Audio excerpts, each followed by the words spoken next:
അപ്പൊ നമ്മുടെ സിനിമയാണെങ്കിലും റിലീസിന് ഒരുങ്ങുകയാണ്. എന്താ നമ്മുടെ പ്രേക്ഷകരോടൊക്കെ പറയാനുള്ളത്? എന്താ ആദ്യമായിട്ട് പറയാനുള്ളത്, നമ്മുടെ ജോർജ് സാർ ഇങ്ങനെ ഒരു നിർമ്മിച്ച ജോർജ് സാറിന് 1000 നന്ദി. അതുപോലെ ടോൺസേട്ടൻ ക്യാമറ, അതുപോലെ ഹരിച്ചേട്ടൻ എഡിറ്റിങ്, എല്ലാവരും നന്നായി കഷ്ടപ്പെട്ടാണ്. ടോൺസേട്ടൻ്റെ അങ്ങനെയൊക്കെ നല്ല ചീത്ത കേട്ടിട്ട് പഠിച്ചതാണ്. ആ പഠനമായിരുന്നു. പിന്നെ എനിക്ക് കുറെ സീനുകൾ എനിക്ക് അറിയാത്ത അഭിനയിച്ച് എനിക്ക് കാണിച്ചു തന്നിട്ടുണ്ട്.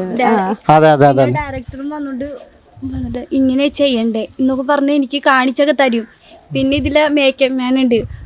ഏറ്റവും ലാസ്റ്റത്തെ സീൻ ഞാൻ എത്ര ചെയ്തിട്ട് ശരിയായിട്ട് പുള്ളി വന്ന് എനിക്ക് കാണിച്ചു തന്നു ഇതിങ്ങനെ ചെയ്യണ്ടേന്ന് പറഞ്ഞ് പുള്ളി എനിക്ക് അഭിനയിച്ച് കാണിച്ചു തന്നിട്ടുണ്ട്.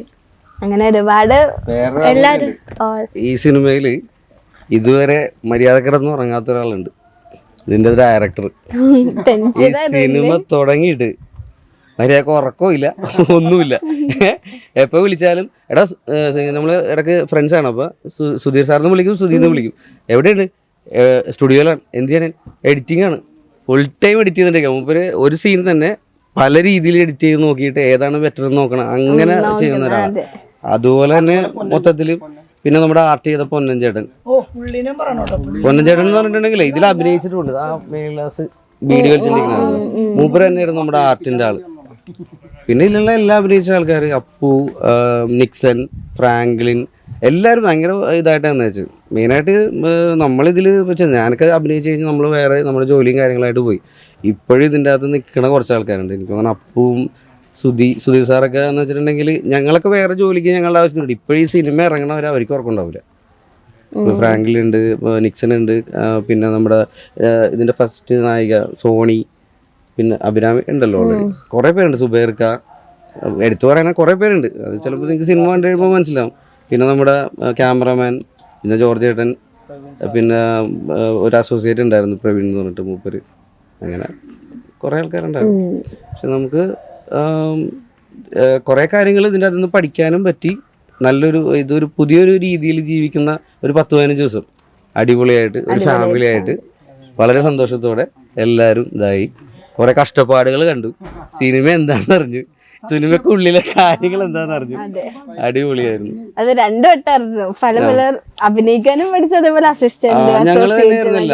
കാരണം വെച്ചാൽ ഇതിന്റെ അകത്ത് ഡയറക്ടർ സാർ ഉൾപ്പെടെ തന്നെ അല്ല ശരിക്കും പറഞ്ഞാൽ ക്യാമ്പ് അഭിനയിക്കാൻ പഠിച്ച ഒരു സംഭവം തന്നെ. ഇല്ലല്ലേ, സോറി. 2 ദിവസം കഴിഞ്ഞപ്പോ എന്നോട് പറഞ്ഞു, സുധീർ സാറ് ഈ വണ്ടി വേഗം വിട്ടോ, ബസ് വീട്ടിലേക്ക് വിട്ടോ.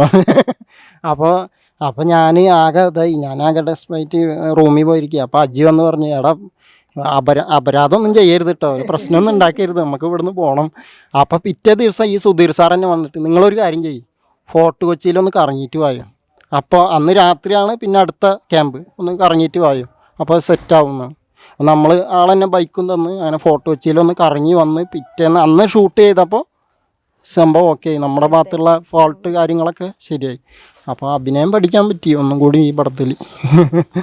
അതെ, അഭിനയിക്കണമെന്ന് ആഗ്രഹം മാത്രമേ ഉണ്ടായിരുന്നുള്ളൂ, അഭിനയിക്കാൻ അറിയില്ലായിരുന്നു.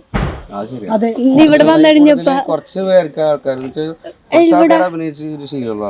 കുറച്ച് പേര് നാടകത്തിലൊക്കെ അഭിനയിച്ചിട്ടുണ്ടായിരുന്നു. ഞാൻ ഇന്നേ വരെ നമ്മ ക്ലാസ്സില് മറ്റേ സ്കൂളിലൊക്കെ പഠിക്കൂലേ, സ്കൂളിലൊക്കെ പഠിക്കുമ്പോ ഇങ്ങനെ സ്റ്റേജിൽ കയറി ഡാൻസ് കളിക്കണല്ലാണ്ട് വേറെ ഒന്നിനും നമ്മ പോവാറില്ലല്ലോ. അപ്പൊ അഭിനയിക്കണമെന്ന് ആഗ്രഹം ഉണ്ടോ എന്നുള്ളത് റീൽസ് ഒക്കെ ഇങ്ങനെ നമ്മ വീട്ടിൽ നിന്ന് ചെയ്യും, അങ്ങനെ ഉള്ളൂ. പക്ഷെ ഇവിടെ വന്നു കഴിഞ്ഞപ്പോഴാണ് മനസ്സിലായി ഇതൊന്നല്ല അഭിനയമെന്ന്. ഇവിടെ വന്നു കഴിഞ്ഞ് ഓരോന്ന് നമ്മ ചെയ്യുമ്പോഴാണ് നമുക്ക് തന്നെ നോക്കുമ്പോൾ മനസ്സിലാവും ഇതല്ല അഭിനയം. അഭിനയിക്കാൻ പാടാണെന്ന് മനസ്സിലായത് ഇപ്പോഴാണ്. കരയാനായാലും ദേഷ്യപ്പെടാനായാലും എല്ലാത്തിനും നല്ല പാടുണ്ടെന്ന് മനസ്സിലായി. എനിക്കിതിൽ കരച്ചില് മാത്രമേ ഉള്ളൂ. ഇല്ലില്ല, ഇങ്ങനെയല്ല.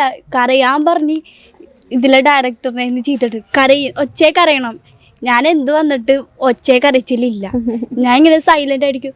പിന്നെയും പറയും ഈ ട്രെയിനിങ്ങിന്റെ ഇടയിലൊക്കെ കരയവി. അവിടേക്കും ഞാനിവിടെ നിന്ന് വിതുമ്പുള്ളൂ.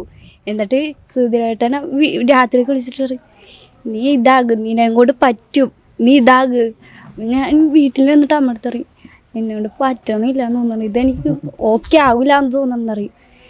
പിന്നെ ചെല്ലും. പക്ഷെ 10 ദിവസത്തെ ട്രെയിനിങ് കൊണ്ട് എനിക്ക് നല്ല മാറ്റം ഉണ്ടായിരുന്നു. എനിക്കിവിടെ സിനിമയുടെ ഡബിങ്ങിന് പോയപ്പോഴാണ് മനസ്സിലായത് നല്ല മാറ്റം നല്ല മാറ്റം ഉണ്ടായിരുന്നു. ഡയറക്ടർ സാറ് തന്നെയാണ് അതിൻ്റെ അകത്തുള്ള മെയിൻ ആള്.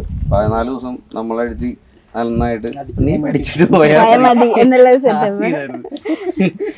പിന്നെ കൂടെ ഉള്ളവരായാലും നമ്മളെ സപ്പോർട്ട് ചെയ്യും. നിന്നെ കൊണ്ട് പറ്റും, നീ ഇങ്ങനെ ഇരിക്കണ്ട, നീ ചെയ്തോന്ന് പറഞ്ഞ് ഇപ്പൊ ഇവരായാലും ഈ ചെറുനായാലും വന്നിട്ട് പറയും പേടിക്കണ്ട, പറയും പേടിക്കണ്ട ചെയ്തോളാൻ പറയും. അതുകൊണ്ട് എല്ലാവരും ഭയങ്കര സപ്പോർട്ടായിരുന്നു, ഒരു ഫാമിലി പോലെയായിരുന്നു എല്ലാവരും. അപ്പൊ ഈ പറഞ്ഞ പോലെ തന്നെ നമ്മുടെ സിനിമ 22 റിലീസിന് ഒരുങ്ങുകയാണ്. ഈ പറഞ്ഞ പോലെ തന്നെ എല്ലാവർക്കും ഇനി നല്ല നല്ല അവസരം കിട്ടട്ടെ എന്ന് ആശംസിക്കുന്നു. ഈ സിനിമയാണെങ്കിലും വൻ വിജയകരമാകട്ടെ എന്ന് ആശംസിക്കുന്നു. Thank you so much. Thank you.